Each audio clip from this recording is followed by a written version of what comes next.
Namanya kita pengen yang namanya orang dagang, perdagangan, perkantoran, hidup kita gak mau rugi. Benar tadi ya?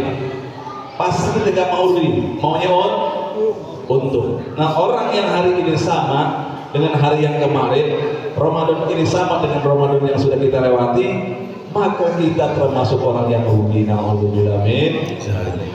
Tapi ada yang lebih prihatin. Nih, lebih prihatin. Kata Nabi, man kana yaumuhu syarran tuh min amsihi.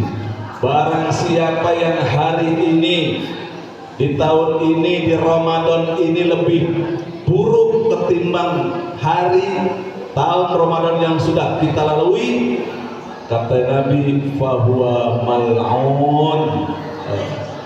Nah, kita bagian yang mana nih? Apa hari ini kita lebih hebat, lebih bagus ibadahnya ketimbang hari sebelumnya yang udah kita lewati? Apa bulan Ramadan itu kita sama dengan Ramadan yang sudah kita lalui? Apa ternyata Ramadan itu kita lebih buruk ketimbang Ramadan yang sudah kita lalui? Maka orang-orang yang pada saat ini lebih buruk, yang biasanya ikut Ramadan kemarin kita khatam Quran, ternyata enggak.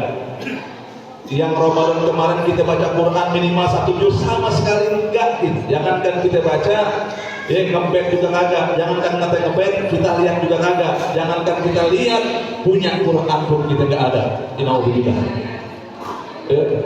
Kemudian tarawih kemarin bagusan, bolong-bolongnya cuma 2. Di tahun ini bolongnya banyak. Berarti kan kita lebih buruk dari Ramadan yang sudah kita lewati. Tahun kemarin kita itikaf bahkan 7 hari. Di tahun ini kita gak itikaf, maka kita termasuk orang yang paling buruk. Di tahun kemarin kita cakap tuh sedekahnya, alhamdulillah, walaupun kita cuma bokeh, tapi masih ada duit, masih kita bisa sedekah tahun kemarin. Di tahun ini kita gak sedekah sama sekali. Maka kata Nabi, bahwa mal'un, orang yang ini nih termasuk orang yang dilaknat. Serem gak? Orang ini yang termasuk yang dicela, orang ini yang termasuk jadi binasa. Ini yang ada bukan nama yang ada bukan diri kita, bukan orang lain. Yang tahu diri kita, benar. Kalau puasa kita, alhamdulillah, bukan hanya puasa zahiriyah aja, tapi kita bisa puasa batiniyah. Beda dengan perintah-perintah Allah yang lain. Kalau sholat masih bisa kita lihat zahirnya. Bang Usman sujud kelihatan, betul. Bang Usman tidak kelihatan. Bang Madi ruku kelihatan. Itu namanya ibadah zahir. Ibadah haji pun begitu. Ibadah haji pasti kelihatan. Dia tawaf kelihatan zahirnya.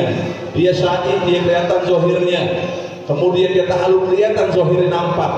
Begitupun zakat. Zakat itu kelihatan zahirnya, kelihatan bagi-bagi duit, dia punya harta, kemudian dia zakatkan.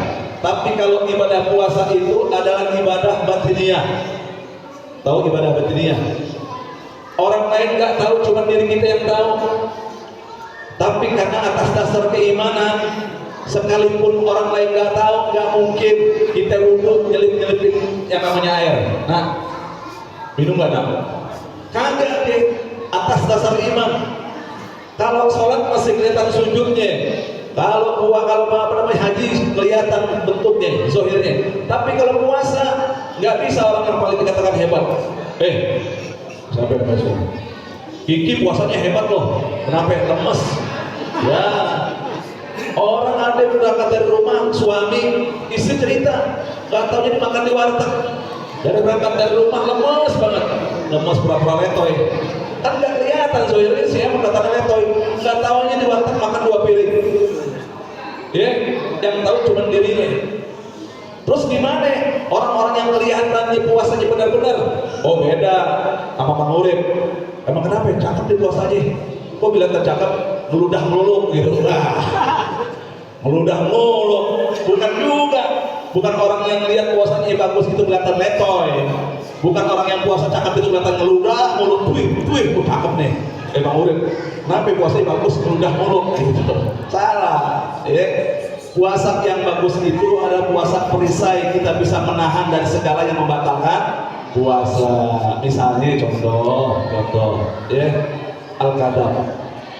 jangan bohong, jangan dusta, nggak boleh. Bohong nih nggak boleh.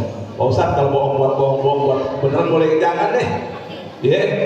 Bang Mani dapat duit, kebetulan ada yang ngasih zakat mah, ada 200.000, kasih cepet ke bini, boleh nggak? Bohong nggak? Bohong nggak? Bang Mani dapat zakat mah 200.000, ngasih bini 100.000, boleh nggak? Boleh nggak? Dia bingung, jangan-jangan nggak bohong. Boleh nggak? Bohong nggak? Hah? Bohong? Boleh nggak? Hah? Oh gitu. Ini kalau begini suami soleha. Soleha.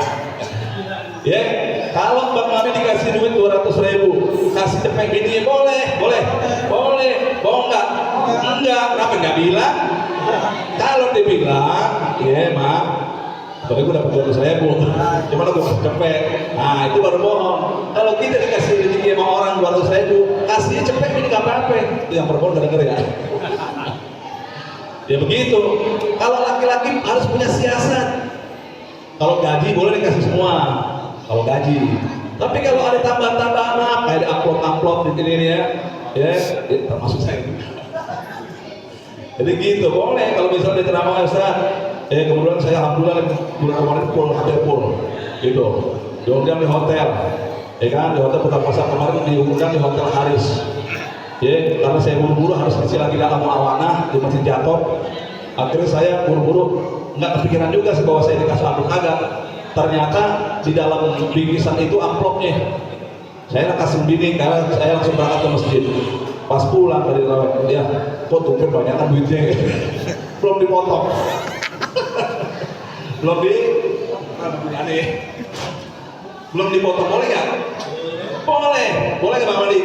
Boleh Bang Madi Jadi bukan Ustaz yang ngajarin, bukan, emang boleh. Bukan kita ngentit, bukan. Bukan kita korupsi, enggak. Kecuali gaji yang sudah ditentukan. Walaupun itu gaji ada milik kita, milik suami. Gitu, tapi karena kita pengen lihat isi senang, ya udah, mah gaji cuma 5 juta nih Bang, udah, alhamdulillah, biarin kecil, yang penting kelihatan abang sayang. Biarin kecil 5 juta nggak apa-apa, abang jujur. Bagus nggak begitu? Bagus, suami jujur kayak begitu. Besok suami berangkat kerja, kan karena gaji 5 juta, alhamdulillah, mah biasa buat makan. Siang sama sore berapa? Siang 20, sore 20, jadi berapa? 40. Ya udah kasih 40.000. Doa tuh. Jujur suami cakep. Mau habis mau berangkat bismillahirrahmanirrahim lupa. Bensin lupa 20.000. Oh iya benar Bang. Nih Bang, 20.000. Kasih 20.000. Habis dikasih 20.000, baru udah berangkat motor. Ya Allah, lupa. Apaan? Rokok. Diminta rokok berapa? Samsu Jigo 40 tambah 20, 60 tambah 25, jadi berapa? Sampai 90.000. Pas balik lagi lupa, ya Allah malu lupa. Member parkir berapa parkir? Sebulan 150.000. Diminta jadi berapa? Sampai 200. Sama pilih dikasih tuh, kurang. Parkir kalau saya 30.000, kasih dong. Sisanya kemana? Kata bini, ambil dasar lo suami biadab. Jujur boleh, jujur. Tapi kalau semuanya hari ini minta ini, ya habis gitu. Nah artinya di sini suami harus punya siasat. Bukan ngajarin bohong, enggak. Karena suami dalam hukum hukmiyah ama nasabiah nggak putus. Kenapa? Beda dengan istri secara hukumnya putus, tapi secara nasabiah nggak putus. Apa sih maksud secara hukum? Kita sama keluarga dari kita nggak putus. Tapi kalau perempuan karena udah menjadi tanggung jawab kita, maka diputus secara hukum. Tetapi secara nasab enggak. Paham? Jadi boleh, kalau misalnya kita kasih duit, apalagi kita punya emak, masih punya orang tua, boleh. Berapa menit lagi? Masih 3 menit lagi. Nah, jadi kalau misalnya kayak seperti itu, bicara tentang nafkah, tadi saya bilang alladzina yunfiquna fis-sarra wa dharra. Menginfakkan terutama yang terbaik adalah untuk keluarga. Kita punya duit rezeki kasih istri. Acul, ngojek berapa? Ya, kadang-kadang tergantung cuaca. Kalau hujan males, ya namanya kan begitu. Kalau hujan males, panas kepanasan. Yang penting semangat, berangkat pagi-pagi itu dari subuh sampai pulang jam 9 malam. Tiba-tiba ngasih duit dapat cuma 25.000 sama bini, neng, abang cuma dapat 25.000. Kira-kira bini marah nggak? Berangkat dari pagi jam 9 baru pulang dapat cuma 25.000 rupiah. Kira-kira bini marah nggak? Hah? Marah? Iya pasti, dasar lagi PA loh.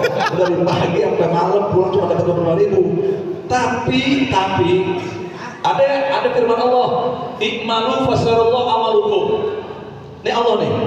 Kata Allah tidak memandang seseorang itu ketika dia mencari nafkah bukan lihat dari hasil. Bukan. Sebab kalau orang lihat dari hasil, berapa banyak orang yang pakai jas, pakai dasi, berangkat dari rumah, dia jalan dengan apa? Pernah lihat nggak? Berangkat dari rumah pakai jas, pakai dasi, tapi jalan dengan apa? Alias pakai mobil, jadi mobil mewah. Tapi kita nggak pernah kelihatan tuh kerjaannya, hasilnya gede, hasilnya miliaran, hasilnya triliunan, tapi maling.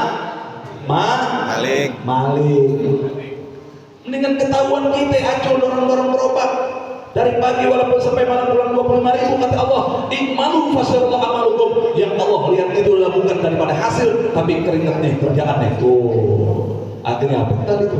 Ya Allah, alhamdulillah walaupun 5 juta, yang penting abang jujur. Ya, jujur tadi itu minta ini udah sesuai istri. Iya. Ya, waktu tinggal 1 menit. Ada waktu. Bismillahirrahmanirrahim. Allahumma laka sumtu wa bika amantu wa ala rizqika aftartu bi rahmatika ya arhamar rahimin. Setelah minum, doa minta yang kita mau. Ya, yang belum kawin minta supaya cepat kawin. Yang belum punya rumah, dia nggak kontrak, doa supaya cepat kontrak. Ya, doa.